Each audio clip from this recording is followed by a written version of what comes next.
Chapter 10, Commercial Damages. In this chapter, we're going to look at the considerations that you make when you're trying to compute commercial damages in, for example, a court case. First of all, a little bit of legal background. Now, in order to win an award for damages, the injured party, in other words the plaintiff, must generally prove 2 points. That the other party, the defendant, was liable for the damages. Number 2, once that's set for the liability. Number 2, that the injured party, the plaintiff, suffered damages as a result of the actions or lack of actions of the offended party. That's the defendant. Some more legal framework. We have to have a proximate or direct cause, and the damages caused were a direct result of the offending party's actions or lack of actions. Reasonable certainty. That it is reasonably certain that the injured party would have earned the claim amount of damages but for the actions of the other party. And the courts tend not to create profits where none existed. So you just cannot claim profits that you say you lost if you probably would not have had those profits to begin with. The last one, foreseeability. That a prudent person could look into the future and see that the actions of the offending party would damage the other party to the litigation. Now, there are 2 types of harm. There's the tort. This is the occurrence of the harmful act itself, and that is wrongful. So there's an act that took place. Whereas a breach of contract, the second one, this is a failure without excuse or justification to fulfill one's obligations under a contract. So a breach of contract can be a non-action. You did not do what you're supposed to. Whereas a tort, there was an action. There are 2 types of damages, restitution and reliance. Now, restitution is when the harmful act unjustly enriches the defendant at the expense of the plaintiff, and therefore the plaintiff will seek restitution. Reliance, when the harmful act is fraud, and the intent of the claim damages is to restore the plaintiff to the same position as if no promises had been made. So in the first one, the defendant was enriched, and so the plaintiff seeks those funds, those damages, seeking restitution. And in the second one, reliance, maybe the defendant was not enriched, but the plaintiff was damaged, and so they are seeking this reliance type of damages. Now, there are several ways to calculate damages and various approaches. First of all, we have the out-of-pocket. So the out-of-pocket loss refers to the difference between the actual value received and the actual value conveyed. The plaintiff can recover nothing beyond his or her investment. Compare that to the next one. Under the benefit of the bargain theory or expectations remedy, the damages include not only the money invested, that's the first one up there, out of pocket, but also other expenses such as increased cost, lost profits, and decreased value of the investment.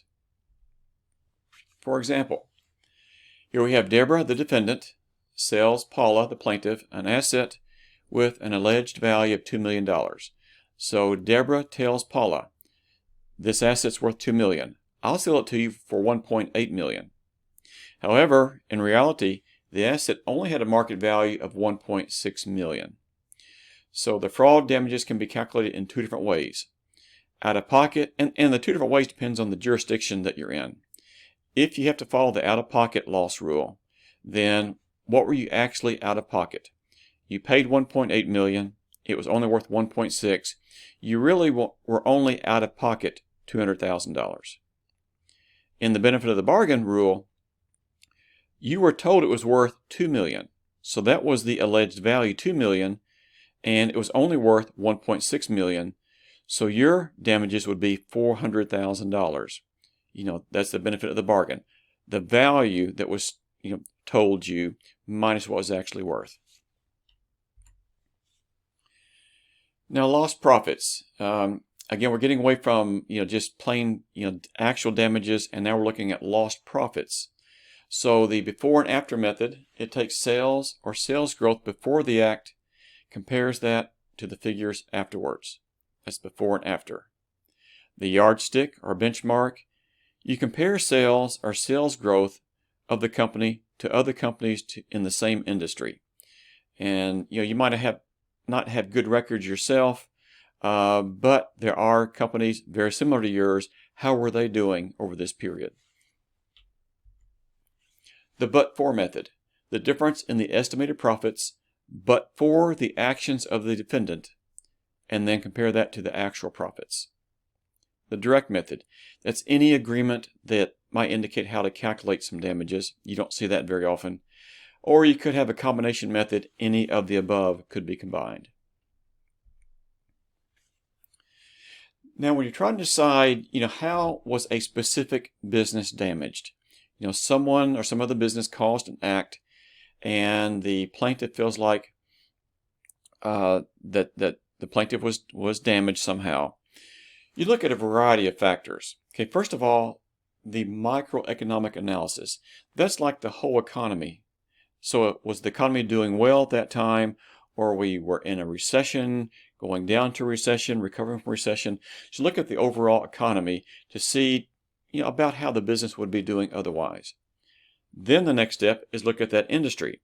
Maybe that industry has had a hard time, but the economy in general is doing well. So you look at the industry.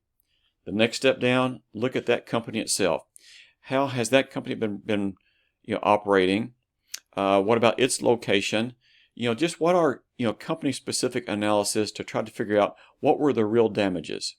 And then once you start thinking about what should I consider, then you start really digging through the numbers of that company. And that's the last one, the financial analysis conclusion. Now, the length of the loss period, this is really, really open here. This is a matter of professional judgment. You have to decide how long would the losses have been there. I mean, is it going to be like 10 years, 20 years, 30 years? How far out in the future do you look? And so again, this is going to be a case-by-case analysis. So you're going to project lost revenues over a period of time, then measure the profitability that you would have had, compare what you did have, and then you have to see if the company that was damaged, claiming damages, was doing anything to mitigate those damages, to lower those damages. So were their actions taken and they would lower damages? Were they able to take the business in a different direction to offset the profits that were lost? That needs to be done. You just cannot all of a sudden freeze up and say, I was damaged, I cannot do anything. You have to mitigate the damages. Since you're predicting so far out in the future on the length of the loss period, you have to consider the time value of money. So you bring those future dollars back to the present. So you're looking at the period. Is it 10, 20, 30 years? Again, professional judgment. You get the dollar amounts, and then you have to decide on a discount rate to use to bring those dollars back to the present. All this we're talking about right here, as in this case of damages in general, you're using professional judgment. It comes with experience. Components of damages could be all or some of these. You could be looking at lost profits, lost value, lost cash flows, lost revenue, and also extra cost. Now we get into the art and the science of computing and defending damage estimates. Now, in any given case, there are differences of opinion about the issues at hand, and some people find this surprising. You would think that, well, we have two qualified experts, they have the same data, the same facts, they should come to the same conclusion as to damages. Sometimes the dollar amounts on the plaintiff side compared to the defendant side, the dollar amounts are far apart. Why would this be? Well, they're making different assumptions. This can be about the discount rates, length of period, exactly how much the loss was, were they mitigating the losses. So there's a lot of flexibility here in the thinking, but there's one caveat. You cannot just do what you want to do and just create numbers. Any kind of damage estimate you come up with needs to be logical. Yes, you can be a little bit creative, try to find out different kinds of losses, but they need to be logical. You will have to defend these. And if you cannot defend these, if they are not logical, if they do not make sense to the judge and or jury, then you might not be doing your client a good job. To compute these damages and lost profits and so forth, you look at cost behavior. And a lot of these terms you see down through here, you've seen in your other accounting courses. I don't have to go through each one. But look at all these, take all these into consideration when you're trying to decide how much are the damages. And you know what cost behavior is. It's the way costs change with respect to changes in the volume of activity. It's a very important concept when you're computing business damages. I think you know what fixed costs are and variable. Mixed cost, I'm sure. Semi-variable, and then semi-fixed cost.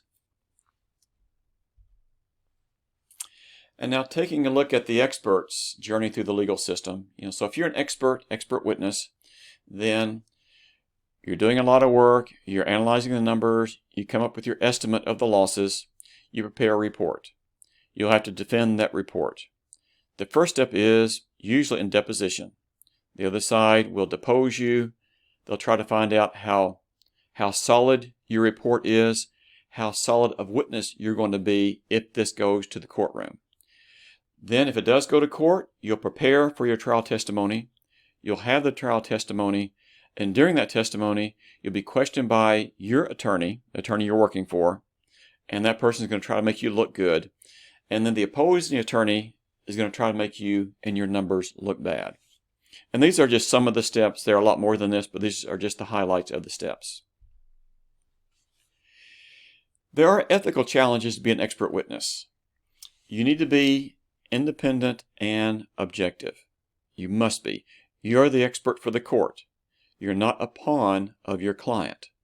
So you're not supposed to weight the numbers one way or the other, whether you're working on the plaintiff side or the defense side. Confidentiality. You're working with a lot of confidential information.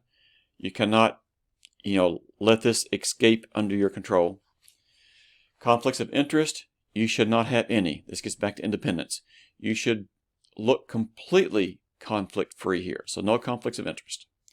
Contingency fees. As an expert, they are not permitted. I know there's a lot of writing on this slide. I'm not going to read through everything, but communication skills are essential. You're working through a lot of data. You are the accounting expert. You will need to explain this in writing and orally in a deposition or at court to make your report and your opinion as clear as possible. So you must have great communication skills, writing skills, listening skills, and speaking skills.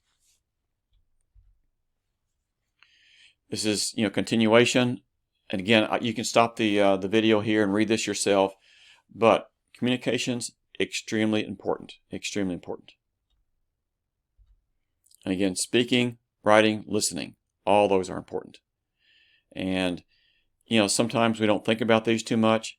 But if you're in this adversarial situation, you're trying to help your side in that you're trying to support the work that you've done, then you need to be able to communicate well. Speaking when you're under testimony, deposition in court, your written report, and when you're being asked questions in the courtroom or in the deposition, listen closely, understand the question, and then answer it. And finally, looking at these listening situations, during deposition and trial, we're just talking about this. You need to make sure that you know precisely what is being asked. If you don't understand the question correctly and completely, you need to maybe ask the person to restate the question or ask it again. So that's where listening comes in. It's very, very important in the courtroom and during the deposition. You want to answer only the question asked of you, but you need to make sure that you completely understand that question. Now, get into the chapter, read it closely. It has a great example on computing damages there. And again, these slides are just the highlights. So read the chapter in detail and follow through on all the examples. Okay, that's it for Chapter 10. Good luck with your studies.